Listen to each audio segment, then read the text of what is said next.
Welcome to Otraves 1031 LLC. My name's Bill McCoy, and I've been helping real estate investors for 45 years. Otraves 1031 LLC acts as a qualified intermediary. Please follow our video series for additional information. No, we don't give tax advice. No, we don't give legal advice, but we can help you understand the process of a 1031 exchange. Thank you for watching. Hi, welcome back. Today I think we have an interesting and fun topic. I often get clients who call and they want to exchange their rental property under 1031 for a place to live in. Well, that cannot be done in one step. But I do want to share with you a few of the details, and you can always contact us for additional details about what you can do. So I'm going to describe one client who had two rental properties. They were tired of the 3 T's, tenants, toilets, and trash, and they wanted to acquire a property to live in. Well, their tax liability was large, and they were patient.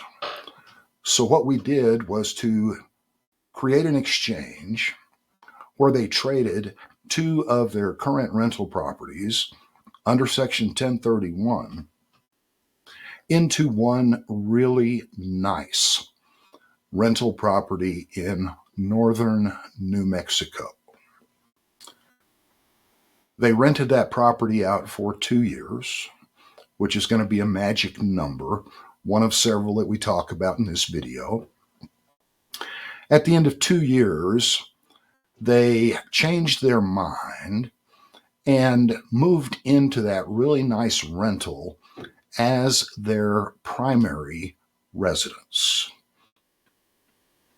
Well, IRS has told us if you change your mind after 2 years, they won't question your intent. And they've also issued regulations that tell us how to treat this. So here's the exciting news, even though the numbers may make your head hurt a little bit. You can always call us for further details. But once they moved into that property, some of you that have been following are wondering, can they take advantage of Section 121, home sale tax forgiveness rule? And the answer is really long, but here it comes. A property acquired under Section 1031 will not apply for Section 121 treatment until 5 years after acquisition. So there's a second important number. These folks have completed step 1. They're not quite at year 5, but they moved in as quickly as they could, right at the 2-year mark, after the 2-year mark. And they intend to live there for 3 years minimum. That will take them beyond the rule that Section 121 does not apply for 5 years. When they sell that property, they're going to qualify for a portion of their Section 121 gain forgiveness. How much of a portion, you ask? Of course.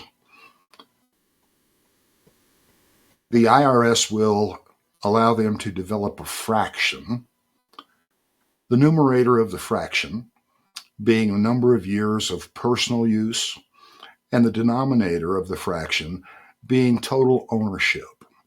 So I'll illustrate this really quickly with the aggressive taxpayer, and then I'll finish with this disclaimer again. If they sell at the end of 5 years, they're going to have a fraction of 3 years personal use over 5 years of total ownership of the asset. That's 60%. Some accountants disagree with each other about how this is applied.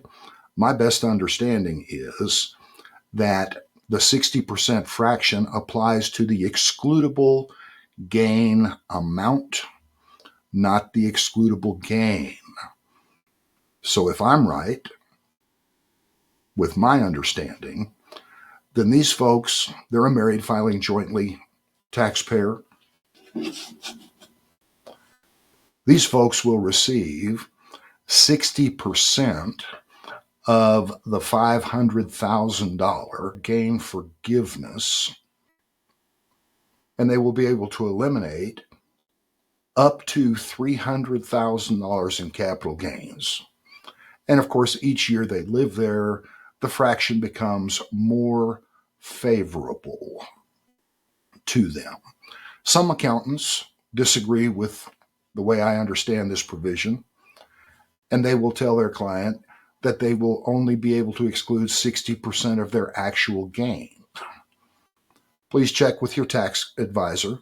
As always, I'm here to provide information to help you work with your tax and legal professionals to maximize your investment returns and minimize your taxes.